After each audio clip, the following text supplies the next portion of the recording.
Então nós vamos agora para a segunda bênção da nossa salvação: justificação. No ato da conversão, a pessoa é declarada justificada diante de Deus pela imputação da justiça ou méritos de Cristo, tendo em vista a manifestação da sua justiça no tempo presente, para Ele mesmo ser justo e justificador daqueles que têm fé em Jesus. Romanos 3:26. Aqui a gente tem um problema terrível do Antigo Testamento, que é o problema da justiça. Tá? Justiça. Nós não temos uma noção do que é que Deus está falando por justiça. Nós não temos noção. Tá? Aqui, no hebraico, tá? Para os que estão estudando o bacharel, já sabem, né? Existe um termo que é o tzedak. Tá? Quem que é o tzedak? Tzedak, ele é o justo. Tá? Ele é o justo. É o tzedak. Deus é tzedak. Ou tzedikenu. Deus é justiça nossa. Deus é justo. E o que é esse justo lá do Antigo Testamento? O justo é aquele que não peca nunca. Isso é o justo, não é o santo, tá bem? É o justo. É aquele que é o seguinte: ele não tem um segundo caminho. Ele não tem direita, ele não tem esquerda. Também ele não tem voltas. Ele tem um só caminho. É o caminho de justiça. É o tzedak, né? Ou tzadik, né? O tzadik é o homem que procura fazer a justiça. E o tzedak é o justo, tá bem? Como que eu sei que eu sou justo? Eu sou justo porque eu saí do ponto A, cheguei no ponto B e não me dividi para C, D, E ou F. É o que é, custe o que custar. E aí a gente fala o seguinte: bom, então parece moleza isso aí. Não parece moleza, por causa que você não nasce com manual de instrução. Nenhum ser humano nasce com manual de instrução do caminho que deve seguir. Cada um de nós já nasce com uma natureza desorientada. A bússola está toda bagunçada, tá bom? A bússola existencial está toda bagunçada. Você não sabe de onde vem, você não sabe para onde vai, você não sabe o que fazer, você não sabe a alternativa certa e correta, verdadeira e falsa. Você é facilmente manipulado pelo sistema, pelas pessoas. Você tem problemas mentais, quer dizer, você não consegue raciocinar direito. Para você saber o certo e o errado, você precisa de uma referência. Referência quer dizer, estou chegando aqui, perto da onde? No negreiro. O negreiro é a referência. Então você não nasce com uma nova instrução. Quer dizer que não é fácil sair do A e chegar no B. Por quê? Vocês lembram, por exemplo, vou dar um exemplo bem simples. Deus chegou para o profeta e falou o seguinte: você vai lá e profetiza isso e isso e isso para Jeroboão. E depois você vai voltar. Mas na hora de você voltar, tem que ser assim, assim, assim. Aí, na metade do caminho, ele foi, fez a profecia dele. Na metade do caminho, o profeta velho chegou e chamou ele. O profeta velho: o que foi que você foi falar para Jeroboão lá? Não, Deus falou para mim o seguinte: eu tenho que voltar, entendeu? E eu não posso parar para conversar com ele. Não, vem por aqui, desvia pelo caminho. Aí o que aconteceu com esse profeta velho, com o profeta novo? Foi comido por um leão. Porque ele se desviou da justiça. Quer dizer que não é tão simples, nem para o profeta. Se não é simples para o profeta, você pega todos os patriarcas do Antigo Testamento.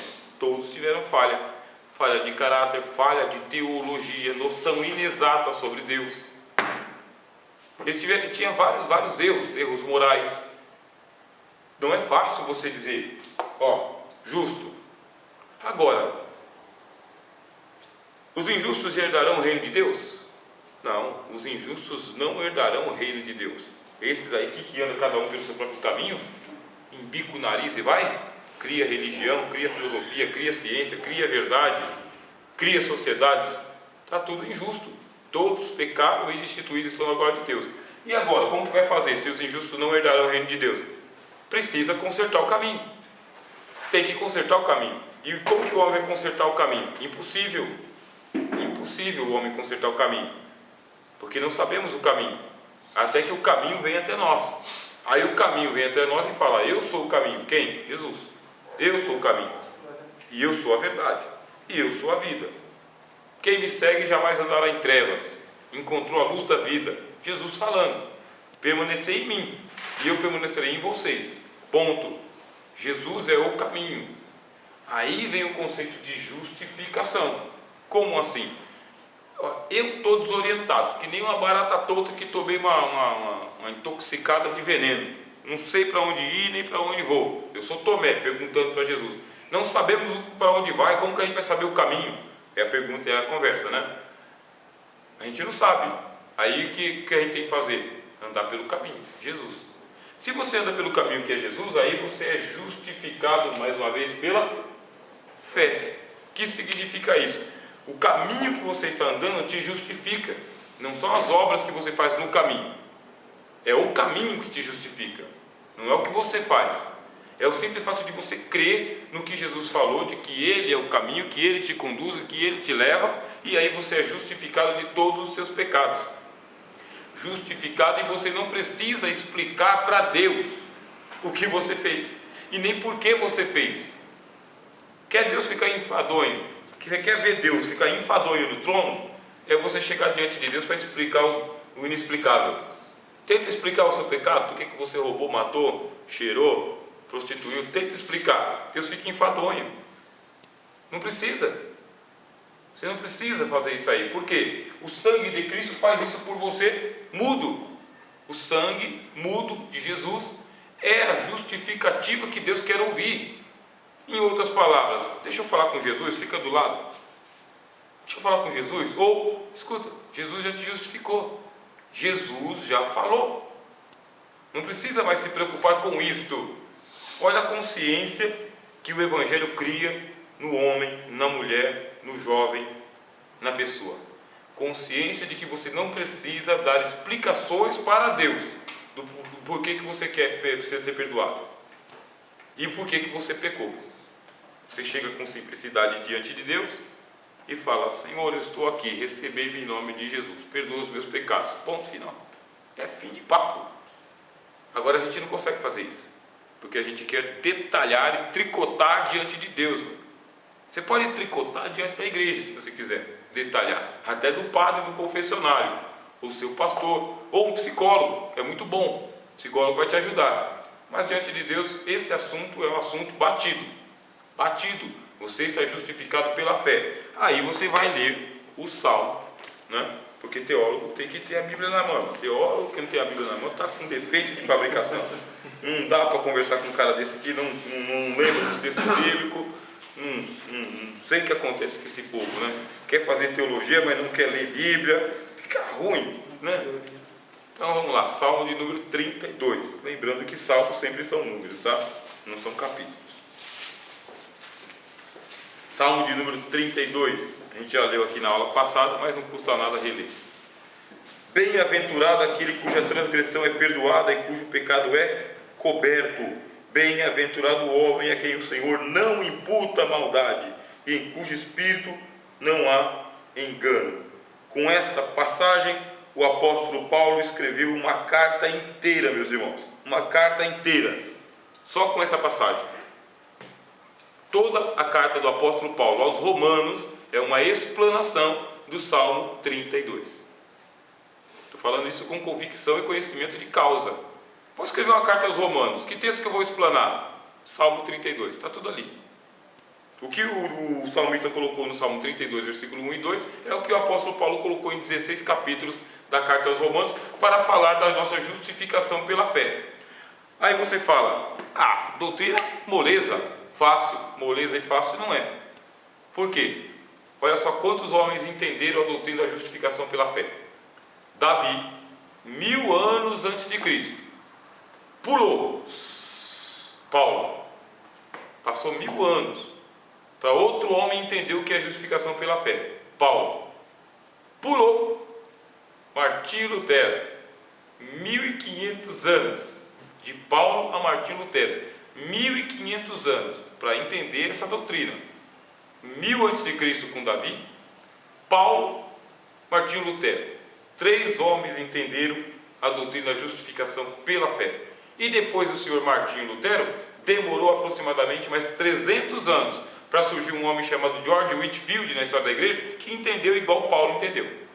Só 4 homens entenderam essa doutrina satisfatoriamente para ensinar, e ensinar de uma maneira convicta para o seu povo, e o pecador ouvir e falar: eu creio. É fácil entender a doutrina? Não é. Não é. Você pega os tratados de Martinho Lutero, com um versículo ele que escreveu 95 teses. Um versículo. Você consegue fazer isso? É nesse naipe que o Espírito Santo chama a gente para ser teólogo. Teólogo responsável, teólogo sério, teólogo centrado, sem precipitação, sem loucura, para você pegar um versículo e escrever uma enciclopédia inteira de 6 volumes, ou 95 teses com um versículo.